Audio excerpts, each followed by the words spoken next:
Philly. J'espère que ce dernier qui fait philo apportera encore de la matière et des échanges qui permettront de construire ensemble notre LFH. Merci à vous. J'ai rien de plus à ajouter, d'autant plus qu'on a un petit peu perdu de temps et j'espère que vous en aurez suffisamment pour dire tout ce que vous avez à dire sur le sujet. Donc je vais directement passer la parole à Philippe Lyotard qui sera donc l'intervenant pour aujourd'hui. Bonjour, alors je m'appelle Philippe Lyotard, je suis enseignant-chercheur à Lyon, à l'université de Lyon, où on a déjà fait quelques événements, parce qu'on a organisé 2 colloques, un en 2006 et un en 2016. D'ailleurs en 2016 il y avait Gelco qui est ici et qui travaille à cet événement-là sur Beyond Binaries. Voilà, et je pense qu'il y a des éléments que je vais aborder dans mon intervention sur les valeurs, sur l'égalité, qui interrogent aussi d'une autre manière la question des catégories en fait, dans le sport. Alors je travaille, pourquoi je suis là aujourd'hui? Alors je ne suis pas philosophe. Parce qu'on m'a invité et que j'ai accepté. Et en fait je me suis rendu compte que ça fait 20 ans que je travaille sur les gay games et sur l'homophobie dans le sport, puisqu'on a commencé à travailler sur cette question alors que j'étais encore à Montpellier, à l'université de Montpellier. On a travaillé autour d'Amsterdam 98 et on a travaillé également sur la constitution du mouvement sportif gay et lesbien en France, à la FSGL, du CGPIF à la FSGL.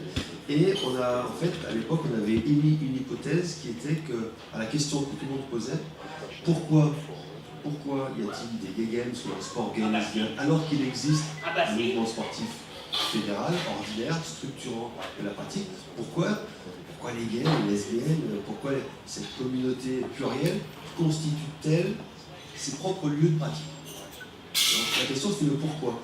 Et à ce pourquoi, on a répondu à l'époque, on a répondu par le fait que c'était le résultat d'une expérience partagée, qui est celle de l'homophobie en milieu sportif ordinaire.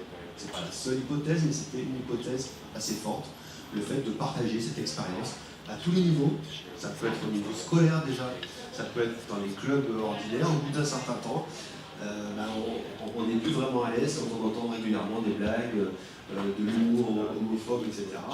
Et c'était la possibilité de, non pas de se replier de façon communautaire, comme c'est souvent dit dans la presse par exemple, mais de simplement créer des espaces qui correspondaient à des valeurs qu'on avait envie de partager.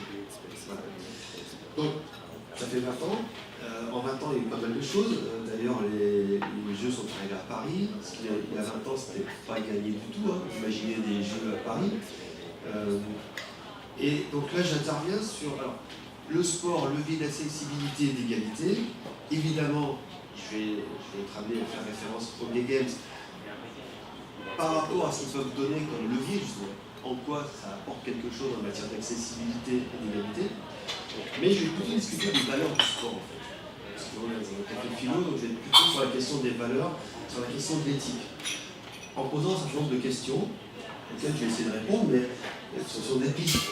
C'est-à-dire qu'on va bien sûr échanger dans une configuration où là, on est autour d'une table, on pourra discuter tous ensemble assez facilement.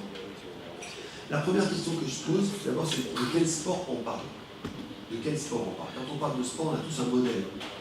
Il y a un modèle dominant, en tout cas dominant au niveau symbolique, c'est le modèle sportif compétitif. C'est le modèle des Jeux Olympiques, c'est le modèle des fédérations sportives, c'est le modèle de la Coupe du Monde de football qu'on a gagné à les Bleus, etc. Donc c'est ce modèle-là qui fait que quand on parle de sport, on est associé immédiatement à cette logique, qui est finalement une logique qui organise toute la pratique autour d'une finalité qui est la performance, le résultat et le classement. C'est la finalité première. Ensuite, quel sport faut la penser aussi, alors qu'il y a d'autres finalités. On n'est pas obligé de jouer que pour gagner, que pour se classer, mais c'est la finalité dominante. Deuxièmement, je vais interroger aussi le sport par rapport à l'organisation. De quelle organisation sportive parle-t-on? Et on va s'apercevoir que la finalité de compétition va structurer une organisation, pas seulement pour le niveau, mais tout au long de la chaîne de la pratique. je salue Raphaël Vercher, qui était hier donc, ici au Café Philo, et qui lui est un vrai philosophe. Donc voilà, si jamais vous voulez des références philosophiques, c'est Raphaël Vercher qui sera mon bras droit et mon cerveau